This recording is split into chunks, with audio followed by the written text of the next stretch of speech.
విశ్వావసునామ సంవత్సరంలో మకర రాశిలో పుట్టినటువంటి స్త్రీ పురుషులు ఎవరైనా సరే, వాళ్ళకి ధనయోగం, రాజయోగం ఈ 2 కలగాలి అని గనక అంటే ఎలాంటి ప్రత్యేకమైనటువంటి పరిహారాలు పాటించాలి?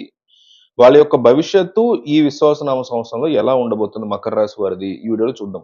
ముందుగా విశ్వావసునామ సంవత్సరం ఉగాది రోజు నుంచే ఒక పెద్ద రిలీఫ్ 7.5 సంవత్సరాల తర్వాత మకర రాశి వాళ్ళకి ప్రారంభమవుతుంది. దానికి కారణం ఏంటంటే 7.5 సంవత్సరాల ఏలిన నాటి శని దోషం మొత్తం గూడా తొలగిపోయిందనమాట.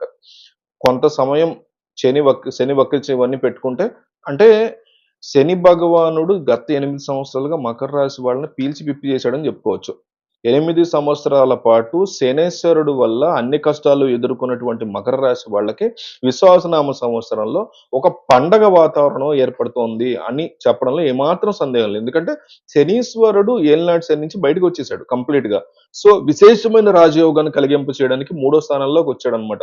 ఉగాదిచ్చే శని 3వ స్థానంలో సంచారం ప్రారంభమైపోతుంది. అయితే మకర రాశి వాళ్ళకి విశ్వావసునామ సంవత్సరంలో మే 15వ తేదీ నుంచి గురుబలం తగ్గుతూ వస్తుంది. సో, గురువు 6వ స్థానంలో సంచారం చేస్తున్నాడు. సో, 6వ స్థానంలో గురువు సంచారం వల్ల ఖర్చులెక్కువ ఉంటూ ఉంటాయి.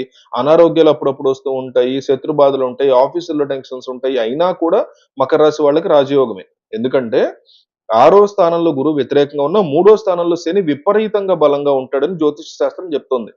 సో, శని తృతీయంలో 10 రెట్లు ఎక్కువ బలాన్ని కలిగి ఉంటాడు మామూలు కంటే గూడా. సో, అందువల్ల మకర రాశి వాళ్ళకి గురు బలం తగ్గినప్పటికీ కూడా శని యోగించడం అనేది చాలా good and biggest positive news అన్నమాట వాళ్ళకి. తృతీయంలో శని చాలా పాజిటివ్‌గా, చాలా బలంగా ఉంటాడు. గురువు 6 స్థానంలో ఉండడం వల్ల వచ్చేటువంటి ఖర్చులు గాని, ఆరోగ్య సమస్యలు గాని, ఆఫీస్‌లో టెన్షన్స్ గాని, ఇవన్నీ కూడా 3వ స్థానంలో శని తొందరగా పోగొట్టి రాజయోగాన్ని ఇస్తూ ఉంటాడు.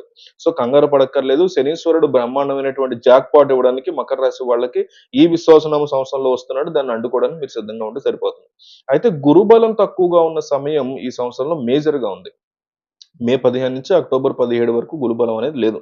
మళ్ళీ డిసెంబర్ 5 నుంచి సంవత్సరం చివరి వరకు గురుబలం అనేది లేదు. గురువు 6వ స్థానంలో సంచారం చేస్తున్నాడు. 6వ స్థానంలో సంచారం చేస్తున్న వచ్చినటువంటి ఈ టెన్షన్స్ ఇవన్నీ పోవాలంటే మకర రాశి వాళ్ళు ఏం చేయాలంటే గురువారం పూట దత్తాత్రేయుడి ఆలయానికి వెళ్లి శనగల దండ సమర్పించాలి. లేకపోతే షిరిడి సాయిబాబా మందిరానికి వెళ్లి దునిలో కొబ్బరికాయ వేసి నమస్కారం చేసుకోండి. లేదా రాఘవేంద్ర స్వామి మఠానికి వెళ్లి దర్శనం చేసుకొని ఆ మంత్రం చేసి అక్షతలు దగ్గర పెట్టుకోండి. ఇది ఏది చేసినా సరే గురు బలం పెరుగుతుంది.